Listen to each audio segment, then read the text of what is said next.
In this video, I'm going to show you how I made this grimdark tower, complete with matching landing pad, and a couple of very simple industrial walkways and catwalks. Welcome to Cheap and Easy Wargaming, where we keep the hobby fun, fast and affordable. So pretty much everything I use here in this build is just made from recycled trash. This tower is for some disinfectant wipes, and these lids are from, I think, possibly peanut butter or popcorn. And if you wanted to make some larger landing platforms, then it's coming up to that time of year now where the shops are going to be full of these chocolates in the tubs. I don't usually like putting things on bases, but I thought this is going to need some extra stability, so I'm using an ice cream tub lid for that. This slightly larger lid is going to be the center platform. And just measure it to make sure that it allows for a miniature to be placed around it. I figured I'd unscrew the top and then just use a pencil to draw around. That way, if I do get the cut slightly wrong, which I inevitably will, then it gives me a little bit of wiggle room, which I inevitably needed, but it's a lot easier to make the hole bigger than it is smaller. So just a few little tweaks here and there, but eventually it managed to fit quite well. And once that's on and kind of in place, just marking a line as to where it's going to be, just for my own reference. I love these snake fidget toys. I use them a lot for various cheap and easy wargaming applications. About a month ago, I even made a 40k dreadnought, mostly using just these. And if I remember, I'll try and add a link to that video. But for this, I'm going to use two sizes. The large one is going to be the base at the bottom, and the smaller one is going to be support struts to hold up the center and top platforms. So I'm just going to get these glued into the right shapes to begin with, so that can be drying whilst I'm going on with the next thing. And each of these support struts is just going to consist of 3 of these together in such a way as I'm showing you there. So while that's drying, I'm going to try and find a lid that fits around the edge of the tower in order to make the tops and bottoms of the door frames. It just so happens that this one fits perfectly. It didn't really look it on the video there, but that was just the perspective that the camera was at. To make the tops of the door frames, I'm going to cut this lid into quarters, and then so that it lays flush against the side of the tower, I'm just going to cut away the inside part here. That will leave just the rim with some interesting detailing. And this is just a clip of me showing off, because for once something worked the way it should do. To make the vertical edges of the door, I'm just going to use the straights from these cable ties, just because I like the detailing on them. And for the door frame at the bottom of the tower, I'm not going to cut off the excess, because that's just going to give me another surface to be able to glue and reinforce it. For the door itself, I am going to be quite lazy. I'm just going to use some corrugated card from a coffee cup here, and that's to give the impression that it is a sliding roller shutter kind of door. I'm going to fix it with multi-purpose glue, but just to hold it in place whilst that glue is drying, I'm going to use a couple of dabs of hot glue as well. And that's a trick I'll be using throughout most of this build. It gives the speed of a hot glue as well as the longevity and added stability of a more standard super glue.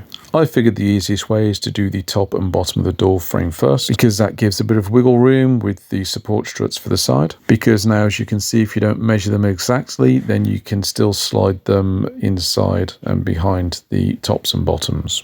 Here I'm showing where I hot glued that platform in place, but since I've done it, I've changed my mind. What I would recommend is using strips of foam, as I'm doing here. I'm using this one to cover the curve at the bottom of the tower. I've used one underneath the platform here to give it some extra stability, which is what I would recommend doing before gluing the platform in place. And then the one resting on top of the platform that you can see here also helps to just cover up any imperfections from that hacking I did with the blade earlier. I've just eyeballed and made some markings on the tower here as to where these support struts should go. And then I start sanding down the top of this tower here, where I'm going to super glue the top platform. Sanding down the top platform as well, where it's going to be super glued. This obviously helps the super glue to absorb, gives a stronger bond. Here I'm just marking out where the super glue needs to go so that it fixes properly. But even as I'm doing it, I know in the back of my mind I shouldn't be gluing this on yet, because there's other stuff I need to do first.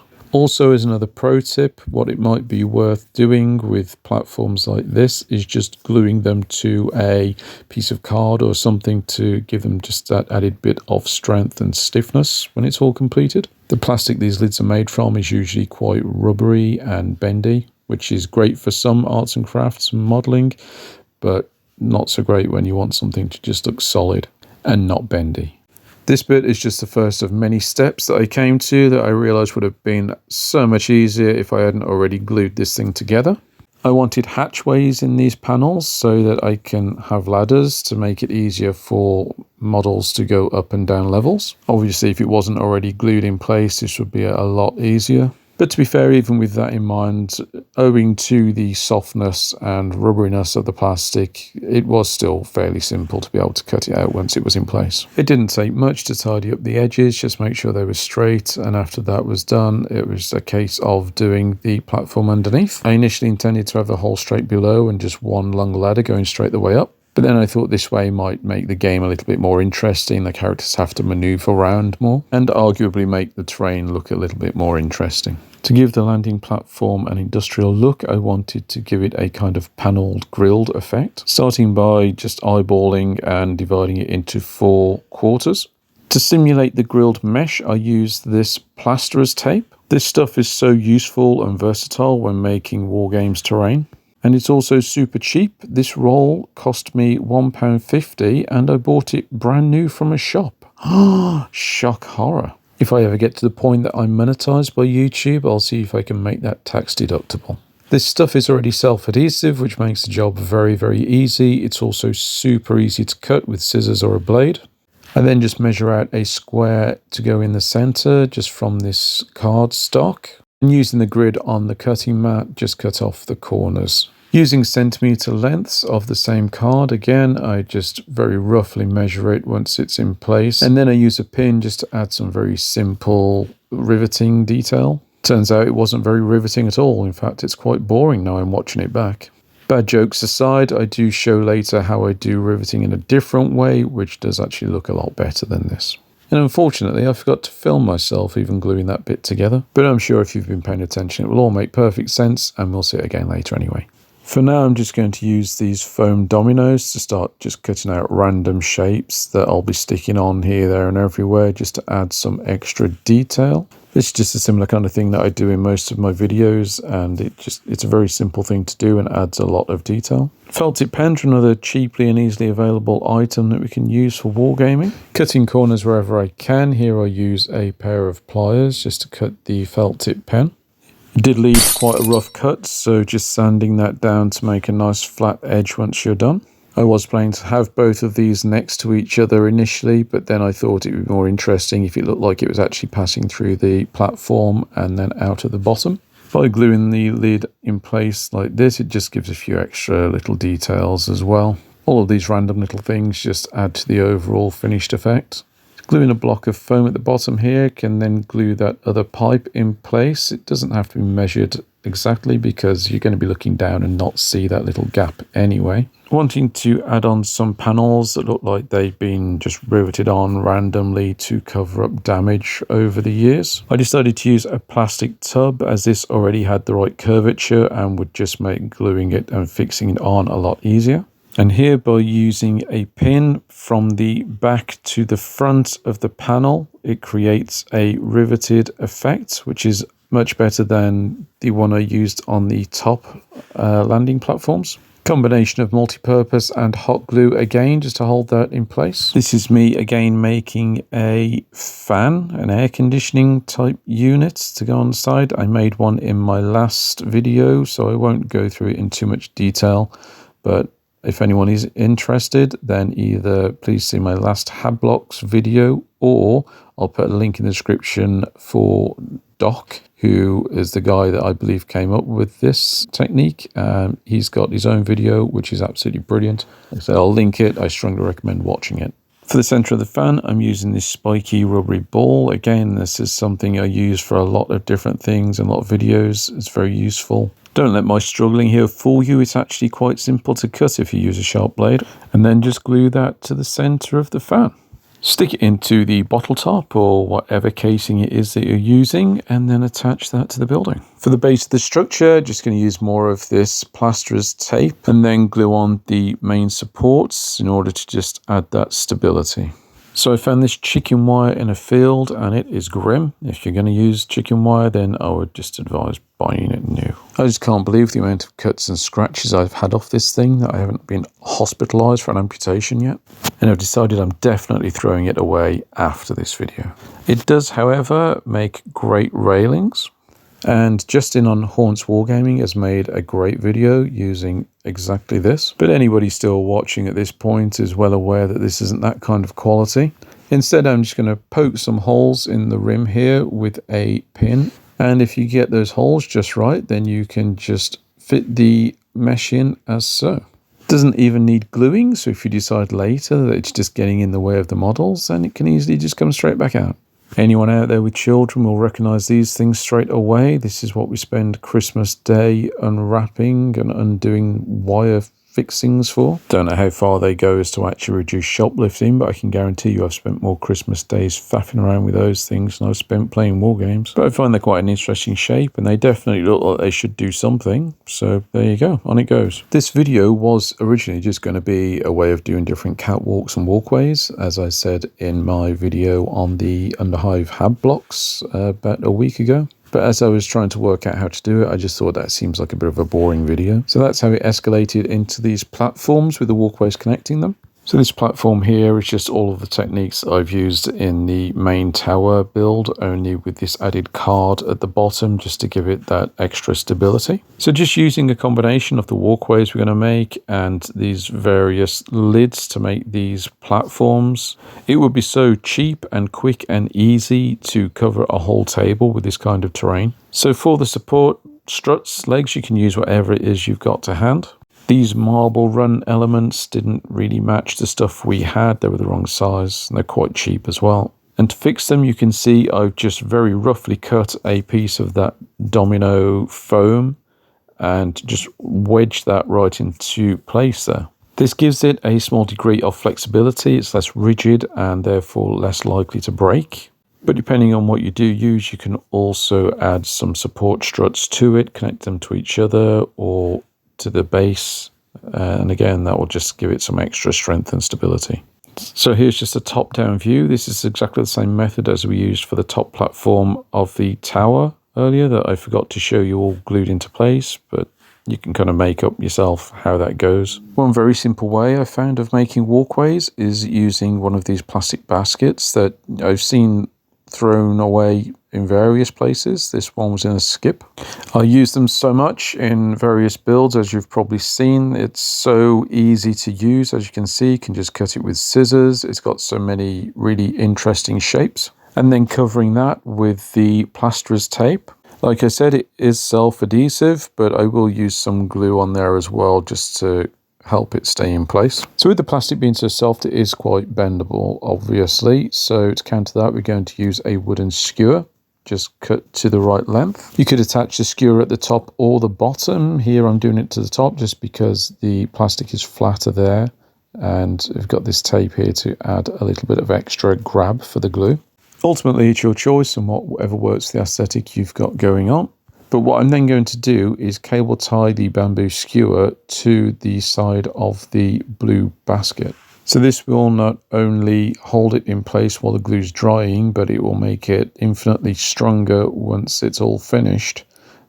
And when you come to paint it, this is just another one of those kind of little details that just add a bit of character to the build. I'm going to add a strip of hot glue to each end of the tape just to make sure that that stays in place and doesn't peel off. I'm also going to do a few of those strips along the length of the catwalk as well, because these can also be used as ramps going up to the platforms. And in that case, those ridges will just help the models to not slide back down, to stay in place. On that one, you can see I've done the same, just using short strips of zip tie. And this one is exactly the same thing, only you can see the hand railing at the side there. I've also used that blue basket to cut out an interesting shape from. I'm adding a strip of hot glue to each end here as well, so that if they are used as ramps or even from building to building, they'll have a bit of extra grip and won't just slide off. And this is the second way I'm going to use to make some catwalks. This way again is super simple, especially if you don't have access to any of those baskets. Also, it can make some quite long lengths of walkway bridges that are still fairly strong. And all I'm going to do is, using the corrugations that are already there within the card, just slide the skewer up the entire length. This is the first time I even tried it, and I was expecting it was going to be either incredibly tight and not be able to slide up, or be too loose and then have to be glued, but it turns out in this case it was perfect. It's unlikely it's going to happen like that every time, but it's certainly an idea to work with. And for the edging of the walkways, I'm going to just cut a very thin strip of cereal box card. So this is the only real issue I had throughout this whole build, is when I painted these, the cards stretched and warped and came unstuck, as you'll see later on. There's a few ways you could avoid that. I would maybe paint them separately, and then once they're all dry, then glue them on. Or just taking a bit more care whilst you're hot gluing at this stage. Make sure it's all definitely stuck on there and the glue hasn't disappeared inside the corrugations. If you are gluing these edges to the side of the bridges, then make sure that they are lay flat against the bottom, so that when it's resting on the surface, it's not putting any undue pressure onto the edges. Which brings us on to the painting. So I've undercoated everything in a black spray paint. Whilst I absolutely hate painting, I do like it when it gets to this stage, because suddenly it goes from looking like something that the kids bring home from school to an actual piece of wargaming terrain. It's also the point at which Jodie looks at me with slightly less disappointment in her eyes, as she realises the whole thing wasn't quite as bad as it looked 10 minutes ago. But still, she wouldn't want any of her friends just randomly popping round at this point. I've always just painted things black with a drawbrush of silver over the top to give them that dirty metal look. It's really only been since I've started this channel that I've tried to incorporate some different colours and a bit of variety into things. So I used some cheap acrylic paints. I mixed white, blue and a touch of green, but I didn't like the colour it came out with, so I did it again with a little bit more green in it. I did this very reluctantly because I hate having to give anything two coats, but I believe it looked better for it. Then, because the copper paint I've got is complete and utter rubbish, I decided to start off by dry brushing everything silver. That was then just going to act as the undercoat for this horrible, cheap, nasty copper. Doing it this way, it went on a lot better. As always, I'm falling back on the old, it's grimdark, it's supposed to be messy excuse for my paint. I think the kebab skewers on those bridges would look quite good in yellow with the traditional hazard stripes, but I do quite like the colour of this as it is. So I undercoated these ladders in white because my intention was to have them yellow, but then later changed my mind. Didn't think that would look very nice on the rest of the set, so I did them copper with the same kind of oxidized effect that I do at the end. It really didn't have the desired effect on the ladders though. Just painting the riveted panels and other panels kind of various colours, and then using this awfully cheap nasty yellow acrylic paint, I'm going to paint any railings. What this yellow lacks in opacity, I make up for in thickness, but it still does the job a lot better than I was expecting it to. So here I am trying to use that horrible copper over that horrible white. Probably just best we pretend that step didn't happen and that was all connected and painted fine. A while ago I batch printed hazard stripes onto some sticker paper, and this is a really quick and easy way of getting it straight onto the model, but in this case I wanted a thick edge around the ladder hatches. So I've stuck the hazards straight onto a piece of card, as you can see here, and I'm just going to use scissors just to cut those strips of card just so there's a thicker edge. With those strips, I'm just going to place them around the hatches here and just kind of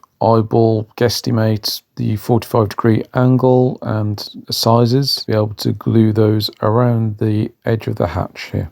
Obviously, health and safety is everyone's responsibility. If any of these guys see a hazard, it's their duty to report it. But let's be honest, if you're an inquisitor trying to take down a cult of demon-worshipping cultists, or a gang trying to take over new turf, then you don't have time to be completing risk assessments and documentation. So luckily for them, we've made the area safe, and the chance of anybody falling down any of those exposed holes is slim to none.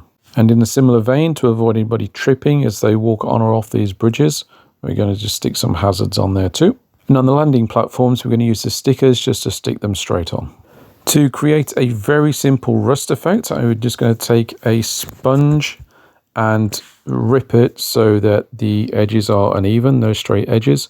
I'm going to dip that into a brown paint, a kind of reddy brown, I think sienna, burnt sienna, and just stipple that on all around where I think there might be any rust. Once that's dry, we're going to do the same again, but this time we're going to do it with orange. Make sure you're dabbing excess off the sponge before you start stippling, and the orange should be to a much lesser degree than the brown was. Then I'm going to come back to that bluey green white mix that I did earlier. To the uninitiated, it might seem that I had this planned from the start. I can assure you I certainly didn't, but it's just funny how things work out sometimes. I just noticed that colour still sat there in the palette and thought, hey, why not? Same process again, just using a rough piece of sponge, making sure it's dabbed off. Here you can see I clearly didn't dab it quite enough, but then stippling it back over the copper. And the intention I had when I was doing this is that's going to give the copper a kind of oxidized old effect. I'd appreciate it if you just took my word for it and didn't bother Googling it to check if that's right or not.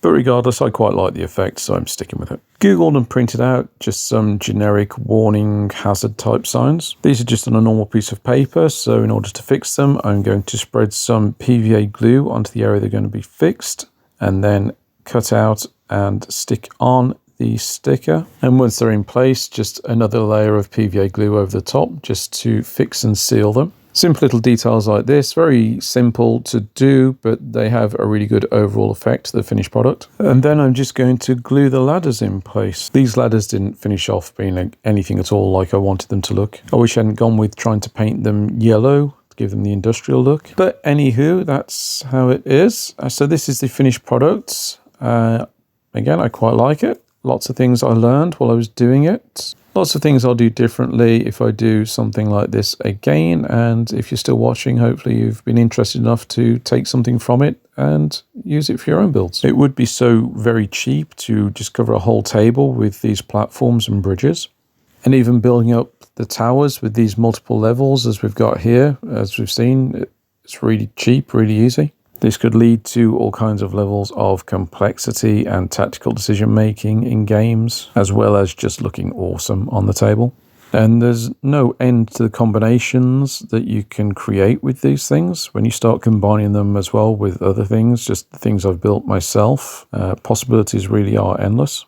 So as always, that brings us on to the glamour shots to finish off with. These fit in so easily with the other things I've built on this channel, the shipping containers, the underhive storage boxes from 2 videos ago, the silos as well, that were one of my first videos. And they can just make the game so visually and tactically interesting. So if you've enjoyed this video, if you found it useful, if it's something that you could take forward into your games, then it really would mean the world to me if you would consider giving it a like, subscribe if you haven't already, or even drop in a comment. I feel since I've been trying to teach people how to make this kind of terrain and cheap wargaming things, that the comments I've had have taught me a lot more. It's such a great community out there. People are so supportive and I really do appreciate it.